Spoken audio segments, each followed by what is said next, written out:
মহিষপাথানের প্রতিটি কোণে লুকিয়ে আছে এক একটি গল্প। নদী পাড়ে গড়ে ওঠা এই গ্রাম প্রকৃতির আপন খেয়ালে বারবার বদলেছে তার রূপ। বাঁধ ভেঙে যাওয়ার পর হয়েছে পাকা রাস্তা, হয়েছে যাত্রী ছাউনি। যাত্রী হয়তো বেশি আসে না, তবু এখানেই জমে ওঠে গল্পের আসর। ছেলেরা সময় কাটায়, স্বপ্ন দেখে এক নতুন আগামীর। শিশুদের জন্য গড়ে উঠেছে মাদ্রাসা। এখানে বাচ্চারা শুধু পড়াশোনা নয়, শিখছে আদর্শ, বড় হওয়ার স্বপ্ন বুনছে খেলার মাঠে। বাজারের ধারে সারি সারি দোকান,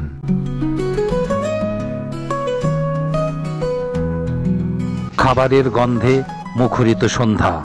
পথচারীরা খাওয়ার পাশাপাশি খুঁজে নেয় দিনের ক্লান্তির পরম শান্তি।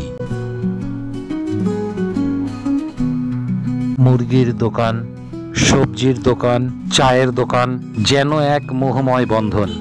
বাজারের এই সরু গলিতেই জীবন বয়ে চলে এক নিজস্ব ছন্দে।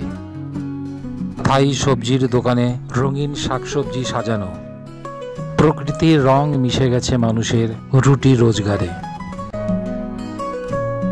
মাছের দোকানে চলছে দরদাম, টলটলে চোখের মাছগুলো যেন নদীর গল্প বয়ে এনেছে। বাদাম ভাজার দোকানের পাশে ধোঁয়া উঠছে ভাপা পিঠার দোকানে। এখানে শীতের বিকেল জমে এক মিষ্টি উষ্ণতায়। এক পাশে ওষুধের দোকান, যেখানে জীবনকে বাঁচিয়ে রাখার প্রয়াস। প্লাস্টিক আর স্টিলের গামলা বালতির দোকানও গৃহস্থালির নীরব সঙ্গী।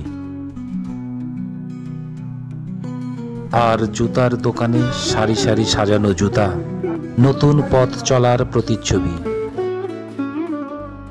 এক কোণে মুদির দোকান, যেখানে থরে থরে সাজানো থাকে জীবন চালানোর সব উপকরণ, আর সেই সাথে মশলার ঘ্রাণে ভরে থাকে বাতাস। যেন এক ছোট্ট পৃথিবী, যেখানে প্রতিদিনের জীবনযাত্রার রসদ জোগাড় করে মানুষ ফেরাফিরির গল্প লিখে। জীবনও তো এক বাজারের মতো, দরদাম চলে, কিছু পাই কিছু হারাই, কিন্তু সন্ধে হলেই ভোলে ভরে ফিরে যায় এই বাজার থেকে, এই পৃথিবীর কোলাহল থেকে।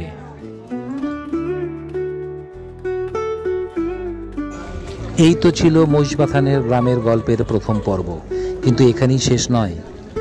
এই গ্রামের অলিতে গলিতে ও কত অজানা কাহিনী লুকিয়ে আছে, এগুলো ধীরে ধীরে উন্মোচন করব আগামী পর্বগুলোতে। দ্বিতীয় পর্ব দেখতে চোখ রাখুন গ্রামের গল্প চ্যানেলে।